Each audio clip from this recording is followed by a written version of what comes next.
right, so to follow up on Justin McBucket's question, he also wanted to know about some of the retro games I had in my collection. Yeah, let's take a look at some of those games. So I do. I decided to go with some of my, I would say, rarer or more expensive games that I've picked up over the years. These ones tend to be kind of more difficult to find or are more expensive because they're also sought after as well too. So let's see. We're gonna start with. I'm gonna go with the systems that I mainly kind of somewhat focused on collecting for because I don't have too much of a focus per se. Mm-hmm. I mean, for the most part, if I see something good, I'll pick it up. But these are the ones that I'm actively trying to collect for when I actually am like, all right, what do I want? Okay, should I get this or that? No, okay, I'll get it for this system. You don't just buy anything. Yeah, I don't want to just buy anything because that's super expensive. And then I look at it and I'm like, am I ever going to play this game? Like, ever? Probably not. So, like, for me, I don't collect too much for the Sega Genesis, as an example. I don't collect too much for the original PlayStation, though there's some games I do have that are awesome. But these are the consoles or systems that I'm actually like looking for. So we'll start off with Nintendo original NES.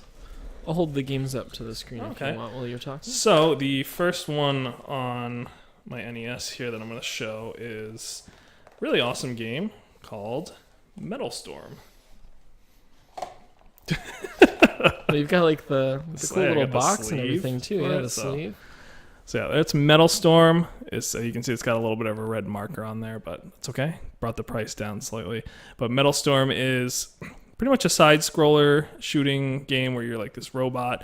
The neat function within this game is you can kind of go up and down. So you can hang off the ceiling. You can also, like, as you're running, you can use buttons to jump onto the ceiling, so you're like going upside down.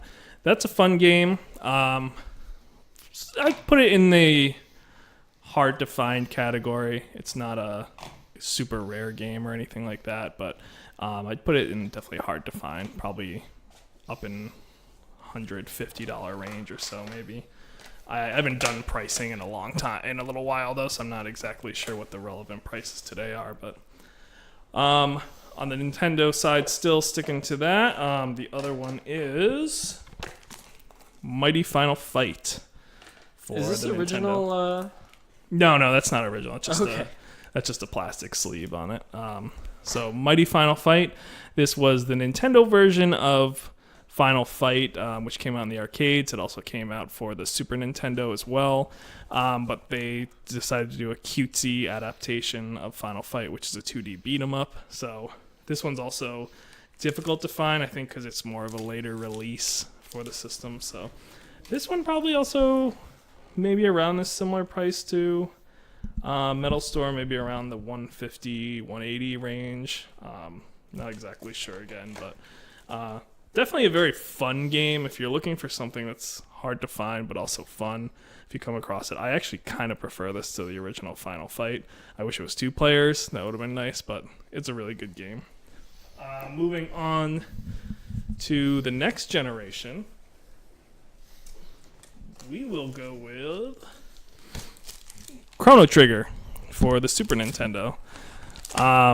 Chrono Trigger, there's the lighting there. Chrono Trigger is widely considered to be one of, if not the best RPG game, not just for the Super Nintendo, but some consider all time. This was a Squaresoft game, the ones who also made Final Fantasy as well too. So, yeah, it's not just. This game's not. I wouldn't say this is rare in any means. I wouldn't even necessarily say it's super hard to find. It's just more that it is popularity that's driving the demand for it. Seeing as it is, like I said, it's highly regarded as one of, if not the best RPG for a lot of people. It's a very good game. Very good game. Very fun. But yeah, and this one's actually nice. It's in really good condition. I was gonna say you've got like the box and everything. Oh yeah, I picked this up at a retro game store, and when I saw the condition it was in, I was like, I had to get it. And it apparently, like, it belonged to some some old guy or something who's liked video games, and he died, and his wife traded in the games. Oh my goodness! As bad as that sounds. So hopefully his spirit is not haunting that game. But yeah, I had to pick it up. It's got everything in there. It's got the maps and the extra inserts, which a lot of times you don't find in a complete game like that. So. That's really cool. Have you played that copy of it? No, I haven't yet played that copy. I have played it on the DS. Oh, okay. They did a DS version, which actually had extras in it as well too. But yeah, I will play the original once I get my Frame Meister in, so we can have good quality. Any update on that Frame Meister? Probably going to be coming in April. That's what the customer service said. So, sticking to the Super Nintendo still, we've got. Oh. Let me get that. All right. We have Mega Man 7, the 7th version of the classic Mega Man series. This one is more rare, definitely than Chrono Trigger. Reason being, it's somewhat, I think, of a late release for the Super Nintendo, but I'm not sure the exact reasons why, but it's more limited in print. I think because once the Super Nintendo came out, a lot of the focus was more on Mega Man X series that came out, which takes place in the future. This is like the core series, where 1 through 6 was on the original Nintendo. It's funny, they're promoting the TV show. Are they? Yep, Mega Man returns for his second hot season of syndicated cartoon episodes every week. I don't know. I didn't notice that. But yeah, this one's hard to find, as well as having the box alone is difficult to find too. The label on it, the actual cartridge, is also in great condition. The thing with the label on these, you don't find them too often in good condition. The reason being is eventually Nintendo kind of switched plants at one point, and into like from Japan to Mexico. Unfortunately, the Mexico quality labels that are on the cartridge, they don't have that extra gloss to it, that like protective gloss. So a lot of times the labels are badly damaged on those made in Mexico version ones. So that's interesting. This one, it was like, I think they switched over late release at some point. No, not to backtrack, but you mentioned that this one came from an arcade version first. Yeah. So when Nintendo did arcade games, did they like port, or did they actually like develop their own? Do you know? For the most part, well, Nintendo wouldn't have done that. Capcom would have done it for that. Oh, okay. But gaming studios, if they're porting to a console at the time, they would have done probably from the ground, maybe taken some assets, but mostly from the ground up, because the arcade for the longest time was more technologically advanced than the console version. So even this was very probably from the ground up version of Final Fight, because they had to take Final Fight from the arcade, put it on the Nintendo. The Super Nintendo version, which is just called Final Fight, that's Mighty Final Fight, is probably slightly closer to the arcade, but still not near as close to the arcade. So that one's probably ported but watered down. This one I bet was from the ground up that they redid this game. So yeah, for the longest time, arcades were, technologically more advanced, graphic-wise. They were much better than any of the console versions. You had more room, and they could be more expensive because the arcades could make money off of them. So exactly, you can justify buying a big arcade machine if you're gonna. Cash. Going on here, we'll do the 2 more consoles. So for me, one of my favorite consoles that I do like to collect for is the Sega Saturn. The Sega Saturn, it's one of the ones where I collect for the Sega Saturns because I actually grew up with a PlayStation 1.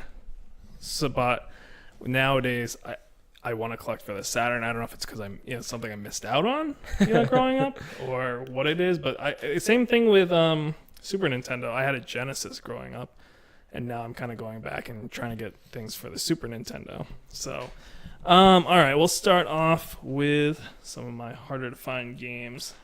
The first one's going to be... I'll hold that one up. Yeah. All right, we got Marvel Superheroes, Capcom fighting game.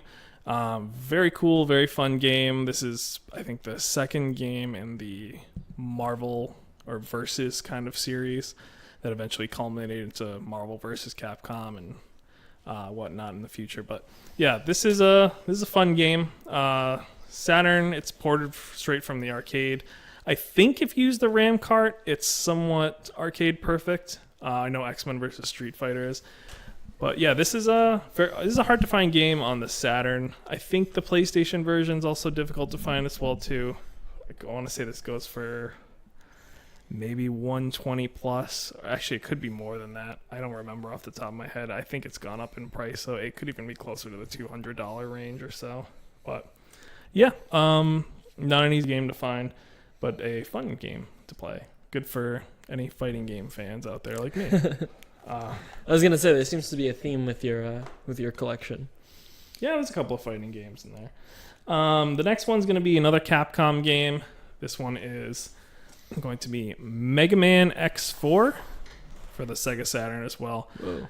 So as you can see, some of these games are cross-console. They were on both the PlayStation and the Sega Saturn, but sometimes, like in this version, the Sega Saturn one is more difficult to find, had a smaller print run. But yeah, it's another game in the Mega Man series, but Mega Man X series. Yeah, it is funny, like some of these games are by Capcom here. So explosive gameplay, extreme graphics. Yep. So that's another fun one as well too if you're a Mega Man fan. But yeah, I mean, if you're just looking to play the game, I just pick up the PlayStation version because it's much cheaper. I think this one again is also around $150, $130 or so. But the next one is another awesome Sega Saturn game. This one's called Guardian Heroes. It's a 2-player kind of beat 'em up sort of game where it beat 'em up and RPG-esque. So you can play. You have 4 different characters you can use throughout the game. Use magic attacks, all these other different attacks. Fun. I haven't played it enough yet. I still want to play it some more. But I think if you wanted to pick this up, you can also get it on Xbox Live Arcade. I believe I saw someone playing it on. Huh. But yeah, this is definitely one of the top 10 on the Saturn as well too. I would say. A very fun game if you like beat 'em ups and you like magic and RPG-esque elements, cool moves. I think you can do like fighting move inputs into the controller, and they do certain abilities too. I've played around with it, so it's a lot of fun. I want to play it some more. We should play it sometime. Yeah, we'll have to bust this one out once I get my Frame Meister. So yeah, that's probably my 3 rarest or most expensive for the Sega Saturn. I don't want to get these too close to the fire. Yeah, our nice hot fire.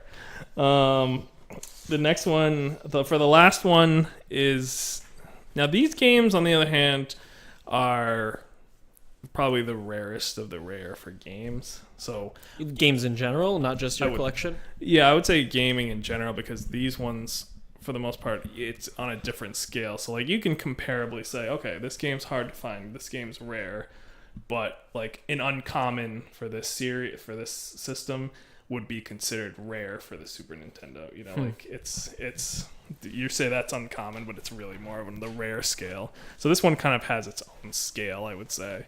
And when you get into like rarities and expensive, probably the most expensive system. That's why I don't have too many of these games. These are heavy too. They're huge. So the first one, this is going to be for the Neo Geo AES Advanced Entertainment System. We got the first one coming up is going to be Aggressors of Dark Combat. Look at this. I don't know if I can even hold this with one hand. It's like a book. Yeah. Why don't you, actually, if you see here, put it up next to, like, it's in the case. When we first took those out, I was like, oh man. You can see, like, big difference in the size. It's even just like, it's thick too. It is thick.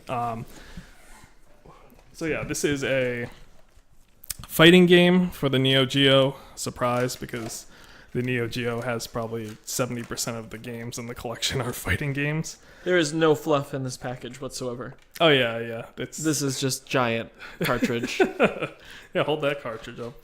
I'm pretty sure this is bigger than my motherboard on my actual computer. All right, so you can kind of see like a size difference there. Very big cartridges. I mean, that's the reason for that is because with the Neo Geo, it was a direct port from the arcade boards themselves. The arcade boards themselves were very innovative in that they use cartridges. Yep. This kind of took those same boards and you could do a home console version. The only difference is the cartridge shape as well as the pins that are in there. So the connectors were different, but the actual computing power was the same. There was no porting. Yeah, there was the same. There was no porting. It was just straight. That's what makes it awesome, but also very limited. I mean, you're talking about supposedly the sales of the Neo Geo altogether were like 1 million units altogether. That's an estimate, and then you have to realize that's also between Japan, other regions, as well as the U.S. Yeah. So some of these games, I think, only have a couple of thousand, releases for them, like copies. So for the Neo Geo, like a game like that on the Neo Geo scale, it's probably, I would say, uncommon, maybe hard to find range, but that puts that in almost a rare category for like Super Nintendo, for instance, or Nintendo. Yeah. And we're going to have flashing graphics that say like hard to find or like rare whenever you mention these games, right? I'm not going to put that in the editing. So I distracted enough about this. So tell me about the game itself. The game itself, it's another fighting game that's on the series. It's got different fighting game mechanics. It's fun though. Do you fight basketball players? I think so. It's like this top screen. I'm gonna pull that up to the camera. Oh no, that's just the court. I think that's just the. It's like a basketball. There is a basketball player in one of the King of Fighters games. He's got the best pants. Yeah, there is one in the King of Fighters series. You can use a basketball player. So the last game that I'll bring up here is generally a classic amongst the Neo Geo collection. This is the first, though. The second one I think is considered harder to find, but also highly regarded. But this one's a lot of fun as well. This is called The Last Blade. I can take my time getting it over there because I'm going to assume none of you are going to be able to read it. Yep. So The Last Blade, again, another fighting game on the series, since like 70% of the library is fighting games for the Neo Geo. Very fun game. Sword-based combat, very reminiscent of Samurai Showdown as well too. So I'd say maybe less bloody, but it's definitely a lot of fun. Very fun gameplay mechanics. So this is actually the Japanese released version of it because. No, are those more rare or less rare? They're less rare, but they are. If you're ever going to collect for Neo Geo, sometimes, if you can, go for the Japanese version of the game. The reason being is because the console it's not necessarily region locked by game, like per se. So like I could play a Nintendo game. Like if I tried to play, let's say the Japanese Sega Saturn games on my US console, it's not going to work. Okay. It's region locked by the console itself. So if I have a US version of the console, whether I have a Japanese version of the game or the US version of the game, it's going to play in English.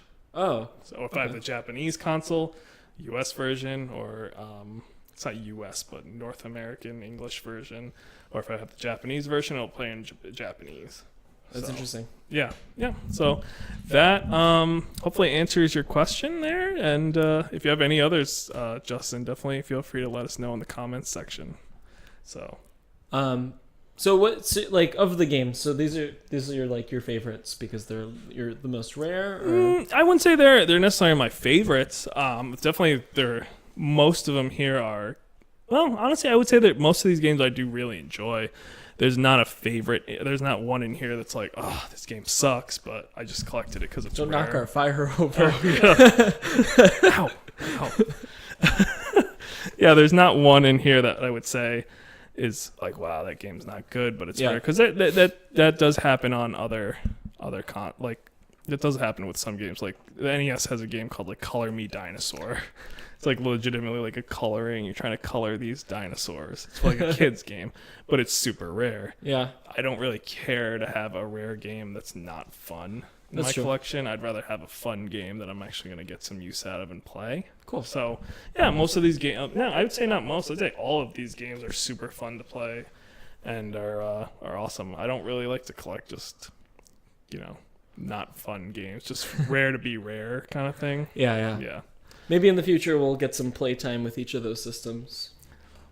Yeah, we can definitely play it, and we can always, give it a try with your RetroPie. Yeah, because that is what's interesting to me is that I didn't have a lot of the older systems. My system growing up was the Super Nintendo, and then I went from that to a GameCube, and eventually a PS2. Yeah, my earliest I would say would be the NES, the original Nintendo. But a lot of them used to be like hand-me-downs from my brother, because my oldest brother is 11 years older than me, so those would kind of be passed down to me when he got the newer system. That's funny. My sister is 11 years older than me, and that's where I got my Super Nintendo from. But yeah, so I am probably... I'm a PC gamer anyways, as you know, so I like having all my games in one place. It's really convenient to just switch between them.